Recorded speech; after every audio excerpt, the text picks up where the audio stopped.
Hey there and welcome back to Rimworld. My name is Pete and today we complete, well, the title of the video already gave it away. It is time for the grand finale. Welcome to the very last episode of our Rimworld Ice Sheet Survival series. Our ship reactor is in the final stages of its countdown. We only have a few days left until we can launch the ship, and unless the ship gets destroyed or the colony wiped out in the meantime, we will eventually be able to escape the ice sheet. One way or another, things will end right here today, but before we jump into the action, I have a quick announcement to make.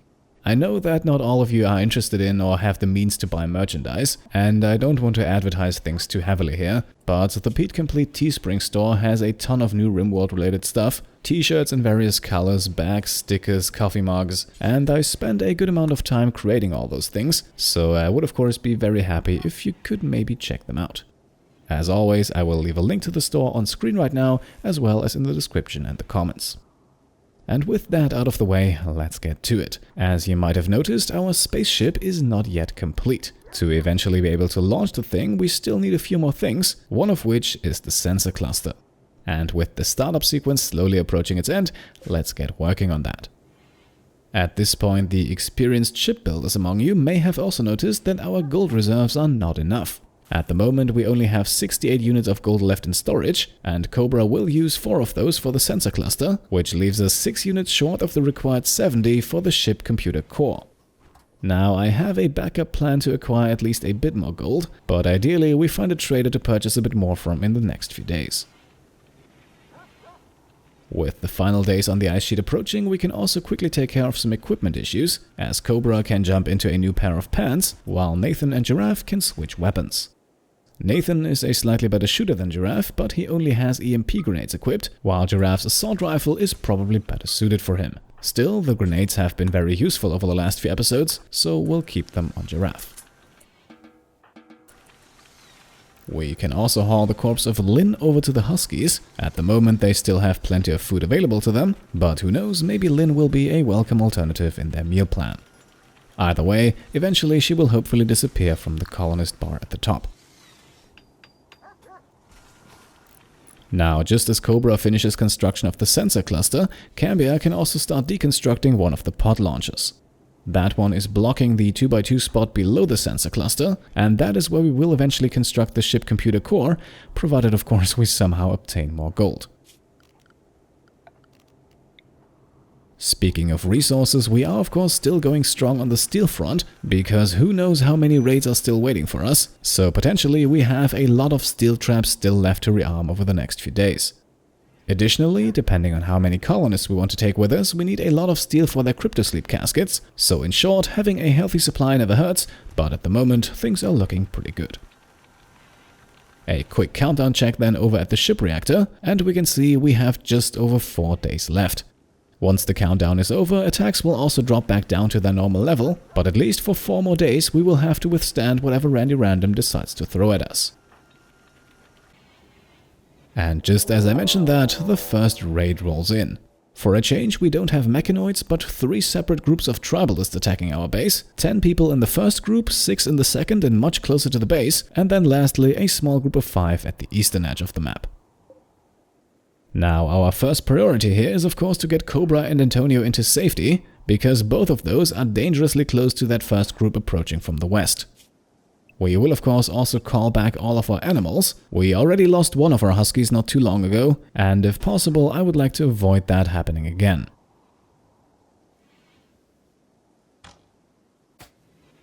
On his way back to the base, Antonio already comes under fire, but luckily none of the attackers actually hit him, and so he safely makes it back behind our walls. It is also a pretty close call for Husky Gork, who barely squeezes past the raiders, but luckily also escapes. A bit more unfortunate then is Madeline trailing close behind, who does manage to dodge past a few of the attackers, but then gets stopped by the guy blocking the entryway here. Of course, we react immediately and send out a squad to take this guy out, but sadly the enemies are quicker and Madeline does not make it in. And so our shipbuilding efforts have now claimed their second victim. Just like Ruby, Madeline was with us for a long time, and only a few days before she might have been able to escape the ice sheet, she passes away. Still, we have to remain calm. After all, we cannot risk any of our colonists for petty vengeance. Instead, let's get them back inside and focus on fending off the attack. Now, thankfully, because this first group only consisted of 6 enemies, 3 casualties are already enough to send them packing. Still, that leaves us with 2 more groups, the first one of which is now about to enter our traps. And those traps are really worth all the steel we used for them. After only a few seconds, the second group is on the retreat as well, so we can already send a few of our colonists back to work as group number 3 approaches. The steel door closing off the base has been broken down in the meantime, but 5 tribalists against 5 turrets, I have to say I like our chances.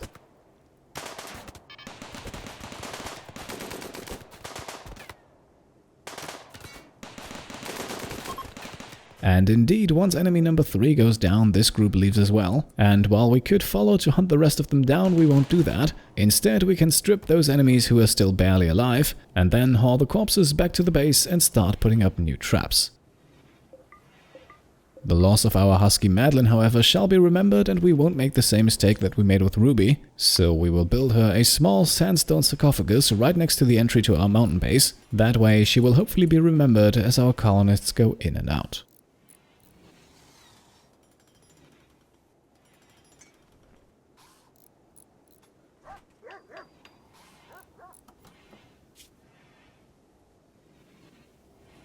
In the afternoon then, while everyone is still busy with the cleanup work, we have an eclipse hit the ice sheet, but by now we are very well accustomed to the darkness, so this won't bother our colonists at all. The cleanup work then somewhat stagnates because we have simply run out of space to store our corpses. Increasing the size of our original corpse storage room is risky, because it might make it easier for enemies to dig their way inside.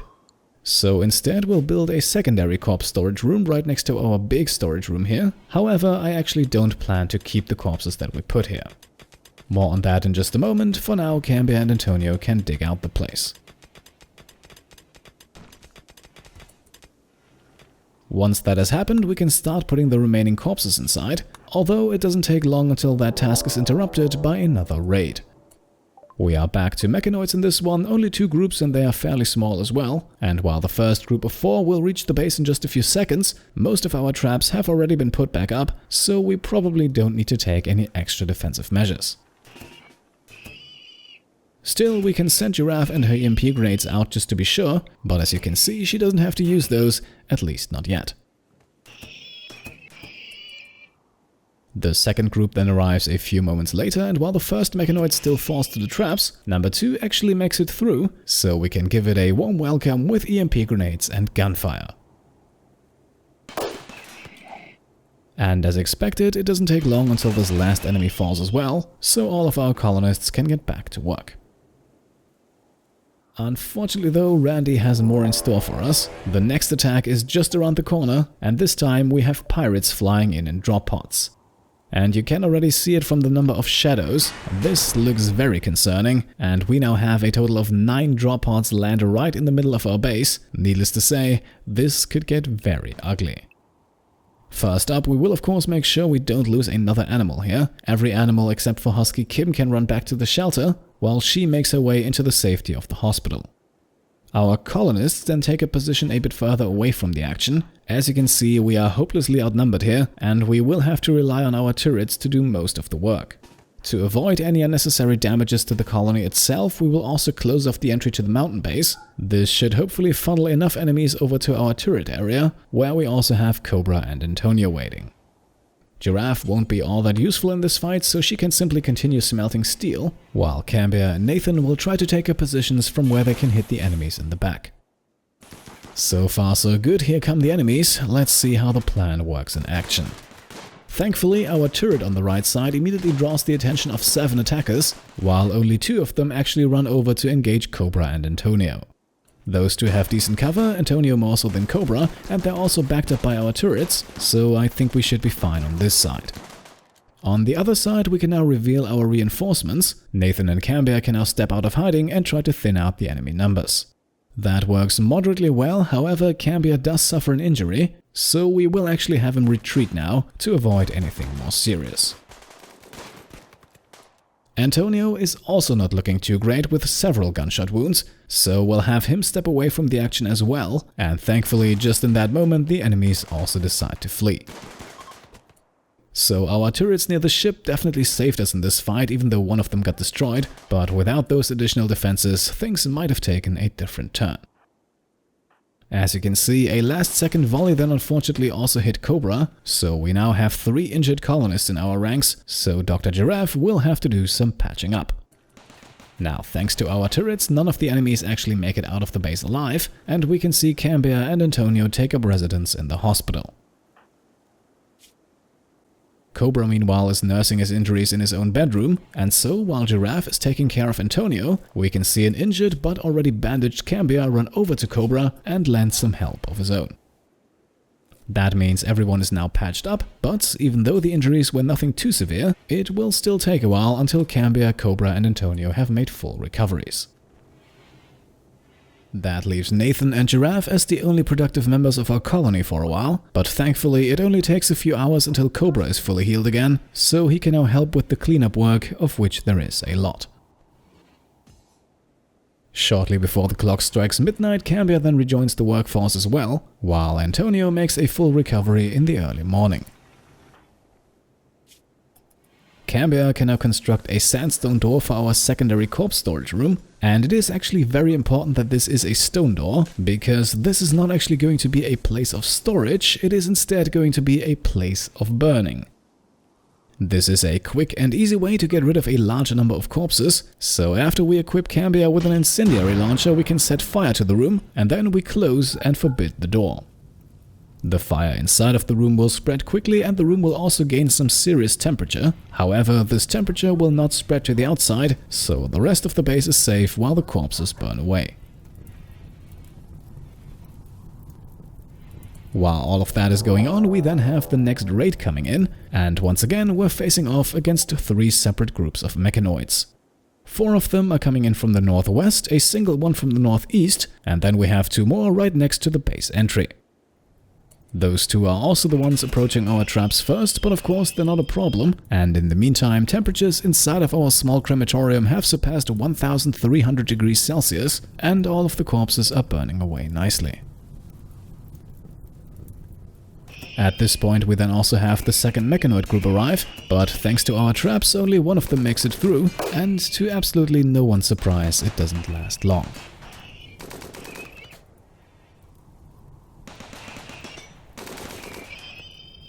That leaves us only with 1 more, while the corpses are almost all burned away, and thanks to a well-timed EMP grenade from Giraffe, this last mechanoid also doesn't stand much of a chance. So, another raid defeated, time to disassemble some mechanoids, and very fittingly, just in that moment, the last corpse in our crematorium also vanishes. The temperatures inside are still incredibly hot though, so we cannot risk opening the door yet, but thanks to a rather chilly -20 outside, the room will cool back down in no time. Speaking of no time, we actually don't even get through the night without the next raid taking place. This time it's only 1 group of tribespeople, but coming at us 17 strong, they are quite numerous. Still, I don't think we're going to have a lot of issues with this. Remember that we only need to kill 9 of them to make them retreat, and considering our defensive setup, that should not be too hard to accomplish. So here we are, our colonists are waiting anxiously. Let's see if they actually get some action. And somewhat surprisingly, they don't. The enemies don't even make it into our base before deciding to turn around. A smart choice if you ask me, but honestly I had expected a bit more from a group this large. Still, I'm not complaining, as this could have very well been the last raid we have faced in this series. As you can see, our ship reactor will be ready in just a few hours, so unless anything else happens in the meantime, we are getting very close to making our escape. And indeed, nothing else happened for 8 hours, so we can now watch the clock tick down, and here we are with our reactor ready for takeoff. However, the entire ship is not ready just yet. We still don't have a ship computer core, and we also don't have any cryptosleep caskets, so let's get working on those. For the computer core we need some gold, and since we were unable to obtain any in trade or otherwise, we have to resort to deconstructing the multi-analyzer. This gives us 15 units worth of gold, which is more than enough to build what we need. And just as we are about to enter this final stage of the project, we have an aurora light up the sky. Let's take that as a sign of better things to come for our colonists. It was certainly not an easy road that got us here. While we get the construction underway, we will also turn on the 2 coolers in our base. We are approaching summer and temperatures are getting warmer, and it would be a shame if the base got hit with an infestation mere hours before we leave. Speaking of leaving, the ship computer core is now constructed, and with that everything is in place, safe for the cryptosleep caskets. To launch the ship we need at least one of those, so let's get that constructed as well. And just as we are about to finish construction, Cambiar is throwing a party. Honestly, the timing could not have been better, and I promise I did not use developer mode for this, but how fitting that our colony founder is getting everyone together one last time. Now, let us talk about what's going to happen next. In the last episode, I asked you guys who you would like to see escape the ice sheet. And I have actually read through every single one of your comments on that episode, and I made the decision to give you a choice. For that reason, I have recorded not 1, but 3 different endings, which will now follow one after the other. In the first one, we will only have Cambiar escape. In the second one, everyone but Cambiar will go, leaving him behind to maybe continue the adventure. In ending number 3, then everyone will escape. After all, they all had their part in our colony's success. Now, I will leave some timestamps down below so you can skip right to the ending that you want to see. Alternatively, you can of course watch them all in succession, or if you want to, you can even make your own. Yes, that is right, you can find a link down low where you can download a save file that is made right here at this point in the game, so feel free to take over the colony, and who knows, maybe you don't want to let anyone leave yet, that would be fine as well. In that case, you can simply continue playing. That save file is purely vanilla and entirely mod-free by the way, so it should be compatible with your version of the game. No matter which option you go with, at this point I already want to say thank you so much for your support in this series. This entire thing has truly been an amazing experience for me. This series undoubtedly played a huge role in making the channel what it is today, and even though we will now have room for new adventures, I am of course a bit sad to see it go. Still, we have not reached the end just yet, so let us now jump into the first of 3 endings.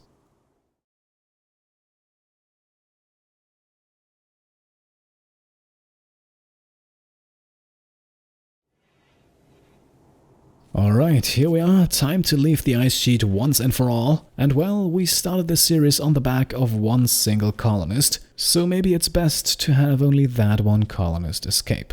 Cambiar survived everything the ice sheet was able to throw at him. He made this colony into what it is today, but now he can finally leave it behind, and we can say goodbye to everyone's favorite cannibal.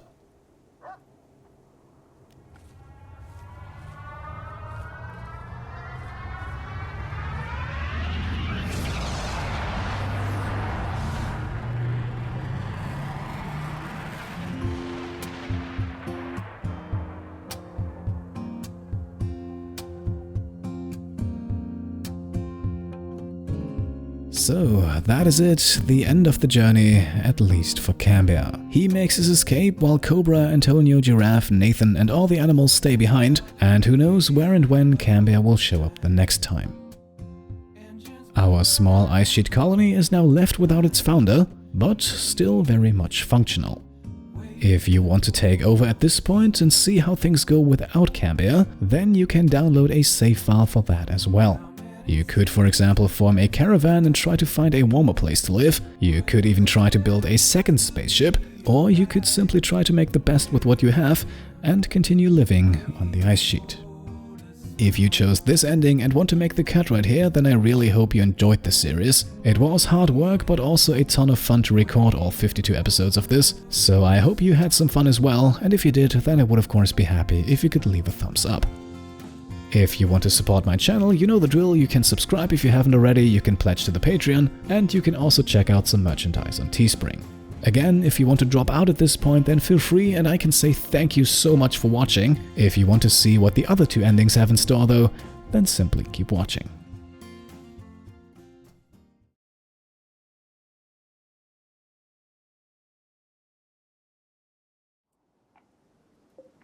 Right, so this will be the setup for endings number 2 and 3. Don't worry though, you will be able to jump to the one that you want to see before anything serious happens.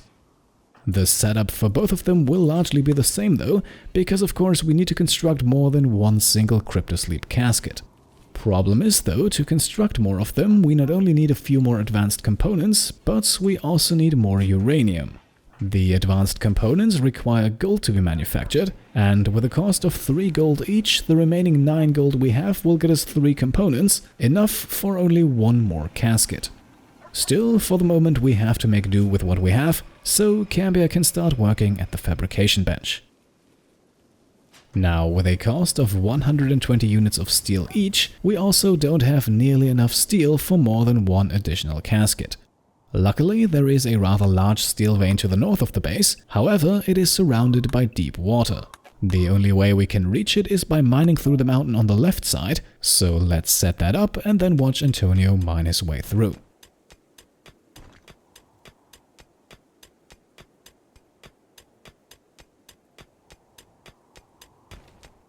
After a good night's sleep, Cambiar is now working on advanced component number 3, so in just a moment we will have enough materials to get at least 1 more cryptosleep casket constructed. However, despite lacking materials, we can already queue up 5 of them, which is the number we need for both endings number 2 and 3.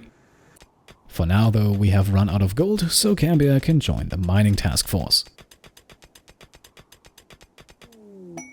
The rest of the afternoon passes by without any incidents, until in the early evening we have a bulk goods trader pass by.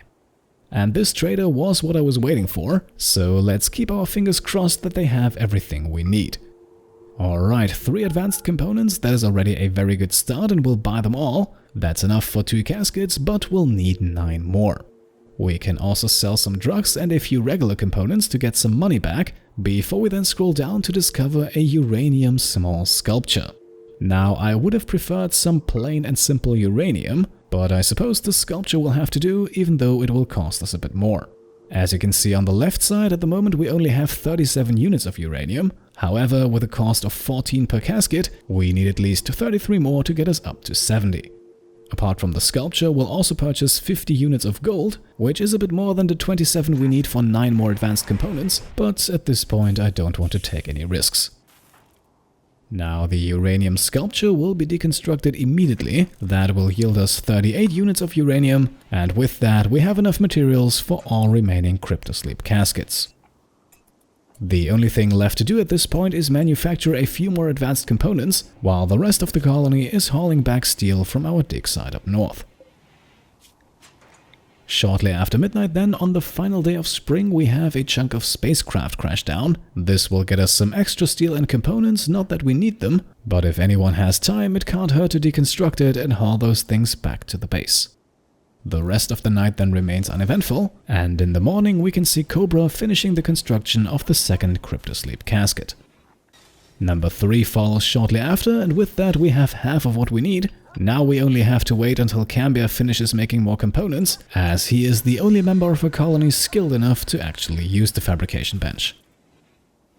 While he's manufacturing component after component, we have 1 more crashed escape pod land on the ice sheet, but the only thing Zach here will see in a moment is a spaceship taking off, and with a skill set like this, he does not exactly prompt a last-second change of mind. A few hours later, once again shortly after midnight, Cobra then finishes casket number 4, so we only have 2 more left to go. It is now the first day of summer, by the way, and Lynn has finally been eaten by Gork, so a few minutes before we take off, the colonist bar at the top has finally been cleaned up. In the evening of this first summer day, then Antonio puts up casket number 5, and a few hours later, late at night, number 6 is finished as well. And at this point, we are now ready to split things off. If you want to see ending number 2, where everyone but Cambiar escapes, then you can simply keep watching, but if you prefer to have everyone make it off the ice sheet, then you should now skip ahead.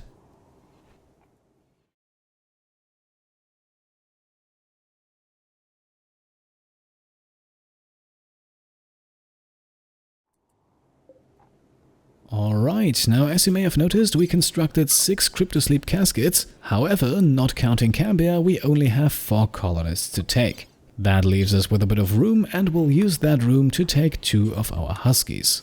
After the unfortunate deaths of Ruby and Madeline, Biscuit and Gork are the 2 longest serving animals in our colony, and so I think it's only fair that we let them escape. That, however, is easier said than done. To actually get them into a cryptosleep casket, we have to sedate them first, and in their unconscious state we can then haul them into the casket.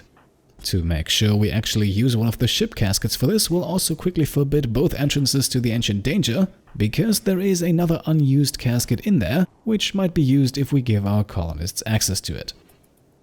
Who else but Dr. Giraffe will administer the anesthetic, and with both Ruby and Gork unconscious, we can carry them over to the ship.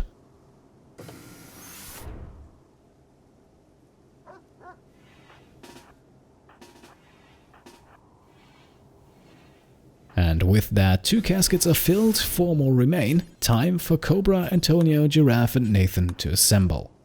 In just a moment, all 4 of them will take off, while colony founder Cambiar will be left behind. I think he'd like it that way, with the base once again all to his own. The rest of the colony, however, will leave the ice sheet once and for all. I would say they have all more than earned it.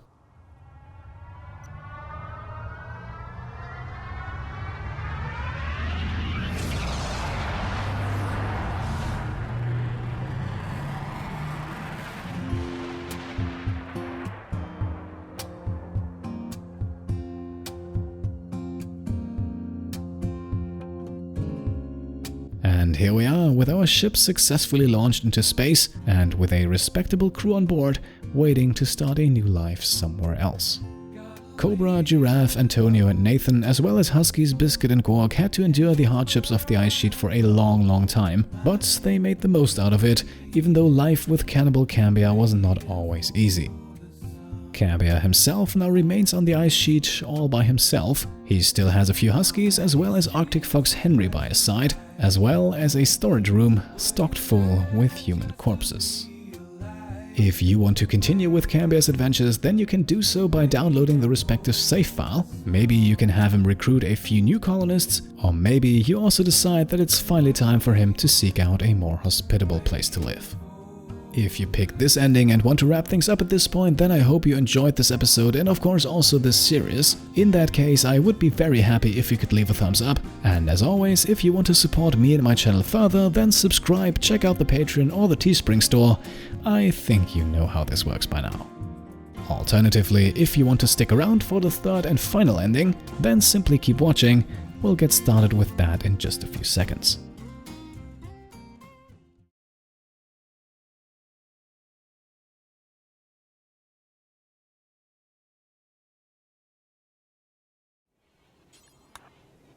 Alright, here we are on the 2nd day of summer, but before we launch the spaceship, we have to construct a total of 3 pod launchers. As you can see, we have built 6 cryptosleep caskets for the spaceship, and since we don't have enough uranium, we also cannot construct any more. However, counting all colonists and animals, we of course have more than 6 members in our colony. And I think it would be a shame if we had to leave animals behind without any colonists there to take care of them, so we'll construct these pod launchers in pods now to find them a home that's better suited for them. And here we are. After a few hours of building, everything is ready for takeoff, so let's fill the pods with animals. Because of their weight, each pod can only hold 2 animals, and we'll send 5, so the 3rd pod was necessary, as we will now send away Arctic Fox Henry as well as Huskies Anaka, Gork, Kim and Vlarto. The only one remaining in the colony for now is Biscuit, so you can imagine who that 6th cryptosleep casket is going to. Our colonists will now load the animals into their respective pods, and once they're all safely inside, we can initiate the launch. And well, there is really only one place that makes sense for them. We will send these animals over to our neighbors in Gutra Mountain. The Blue Rock Nation have been very kind to us over the course of this playthrough, so I think it's only fair that we finally give something back in return. And here they go, 3 pods with 5 animals flying across the ice sheet and landing safely in Gutra Mountain, where they will hopefully continue to live a good and healthy life. Back in the base, we are now left with 6 empty cryptosleep caskets, and with 5 colonists and 1 single husky. And to get Biscuit into one of those caskets, we actually have to sedate him first, and who would be better suited for that task than Dr. Giraffe herself? With Biscuit unconscious, we can then haul him into the safety of one of our caskets, and then we can take a long last look at all 5 of our colonists before we say goodbye. What was once a small shack around a steam geyser has developed into a sizable and well-functioning colony out on the ice sheet. Cambiar, Cobra, Antonio, Giraffe and Nathan have been through a lot, but in the end all of them survived, and so I think all of them have earned their way out of this place. And so, with our spaceship ready for takeoff, we will now abandon the ice sheet once and for all. It wasn't always easy surviving out here, but in the end we managed. Somehow. And so, let's press the launch button now. Who knows where these 5 will eventually end up.